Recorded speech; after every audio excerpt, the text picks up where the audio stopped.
ವಿಶ್ವ ಹಿಂದೂ ಪರಿಷತ್ತಿನ ಮಹಾಧೀಶನಾಗಿದ್ದೇ ಇಲ್ಲಿನೇ ರಾಮ ಮಂದಿರದ ಒಂದು ಅಡಿಪಾಯ ಅಂದರೂ ಅಡ್ಡಿ ಇಲ್ಲ.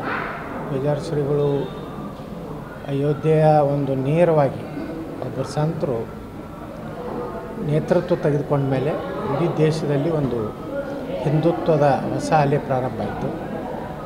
ಮುಂದೆ ಲಾಲ್ ಕೃಷ್ಣ ಅದ್ವಾನಿಯವರು ಅಯೋಧ್ಯೆ ರಥವನ್ನು ಪ್ರಾರಂಭ ಮಾಡಿದ್ರು.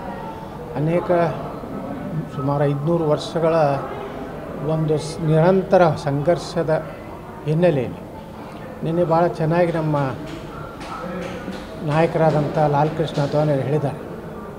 ಅಯೋಧ್ಯೆಯ ಪ್ರಭು ಶ್ರೀರಾಮಚಂದ್ರನ ಪ್ರತಿಷ್ಠಾಪನೆ ನರೇಂದ್ರ ಮೋದಿಯವರಿಗೆ ಆಗಬೇಕನ್ನೋಂಥದ್ದು ಒಂದು ಸಂಕಲ್ಪ ಇತ್ತು, ಅದು ಈಡೇರಿದೆ ಅಂತ ಹೇಳಿ ಹೇಳಿದಂಥ ಮಾತು ಅದ್ಭುತ ಇದೆ. ಆದರೆ ಉಡುಪಿ ಮಠದ ಒಂದು ದೊಡ್ಡ ಕೊಡುಗೆ ಒಂದು ಅಯೋಧ್ಯೆ ರಾಮ ಮಂದಿರದ ಈ ಒಂದು ಜನಾಂದೋಲನದಲ್ಲಿ ಭಾಳ ದೊಡ್ಡ ಪಾತ್ರ ವಹಿಸೋದ್ರ ಮೂಲಕ ಇಡೀ ದೇಶದಲ್ಲಿ ಇಡೀ ಹಿಂದೂ ಸಮಾಜ ಜಾಗೃತಿ ಮಾಡಲಿಕ್ಕೆ ಕಾರಣ ಉಡುಪಿಯ ಪೇಜಾವರ ಮಠ ಅಂತ ಭಾಳ ಅಭಿಮಾನದಿಂದ ಹೇಳಿಕೆ ಬಯಸ್ತೇನೆ. ಯಾಕಂದರೆ ನಾನು ಸಹ ಡಿಸೆಂಬರ್ 6 ನಾನು ಅಲ್ಲೇ ಇದ್ದೆ ಅಯೋಧ್ಯೆಯಲ್ಲಿ. ನಾನು ಒಬ್ಬ ಕಾರ್ಯಸೇವಕನಾಗಿ ಹೋಗಿದ್ದೆ. ಆದರೆ ಅದು ಸಮೀಪ ಹೋಗಿರ್ಲಿಕ್ಕೆ ಆಗಲಿಲ್ಲ, ಯಾಕಂದರೆ ಸಾಕಷ್ಟು ಭದ್ರತೆ ಇತ್ತು.